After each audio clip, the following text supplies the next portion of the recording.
qu'est-ce que vous entendez dans pré-cinéma? Ciné, cinéma. Oui. Lanterne magique, zootrope ou autre chronophotographe, le Secours populaire proposait dans le cadre de ses animations d'été dans le quartier de Beaubreuil un atelier pour faire découvrir les inventions qui ont précédé le cinéma, une occasion pour les enfants de comprendre comment l'enchaînement des images donne vie au mouvement. Le tomatrope. C'est un jeu optique. Tout ce que vous allez voir, c'est des jouets optiques. Alors c'est une activité autour du pré-cinéma.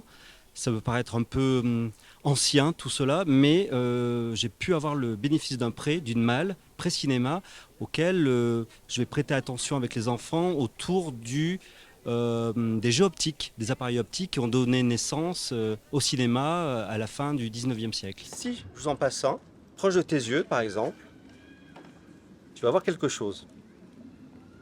Et je vois l'oiseau dans la cage. Voilà, et pourtant, il y a un côté, une cage, là on va dire, l'autre côté, l'oiseau. On est d'accord? Donc ça veut dire que c'est ce qu'on appelle la persistance rétinienne. C'est votre œil, l'œil, ne peut pas voir deux images simultanément. Il faut lui donner un mouvement. D'accord? Il faut considérer votre pupille, le fond de l'œil même, la rétine, comme un écran de cinéma. Le zootrope, le tomatrope, le praxinoscope, l'ophioscope, et j'en passe. Et c'est assez ludique parce que c'est assez interactif aussi. Et on remonte aux origines de qu'est-ce qui fait une image depuis la photo, qu'est-ce que c'est qu'une image animée.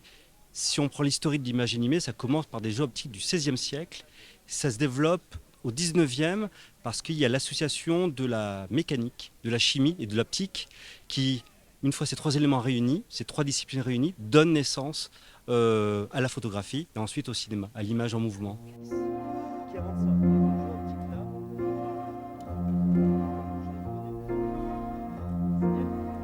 Tu regardes bien dans les fentes. Il faut bien que tu regardes ici, dans les fentes, d'accord? Tu regardes bien? Oui. Qu'est-ce que tu vois dans les fentes? Je vois un film, je vois un dessin animé.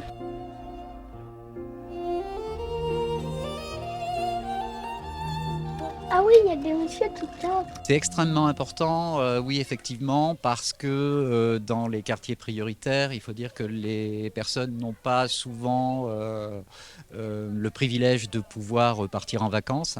Donc le fait que nous organisions avec nos partenaires, que ce soit le centre social ou d'autres associations, des animations, oui effectivement c'est très très très important. Alors ça prend plusieurs formes, hein. Il peut y avoir des animations, la semaine dernière c'était de la gym douce, bouge ton corps, la semaine prochaine ce sera Manu la clown. Il y a des animations musicales, il y a voilà, c'est très varié, toujours avec des artistes que l'on connaît et avec lesquels on aime travailler. On voit bien un mouvement se décomposer et prendre forme, alors que si je l'arrête, vous voyez bien, c'est bien sûr ce qui définit le film d'animation, une image animée. Ce qui sans mouvement est arrêté. Regardez. On le refait? On le fait à l'envers? Oui. Vous allez voir.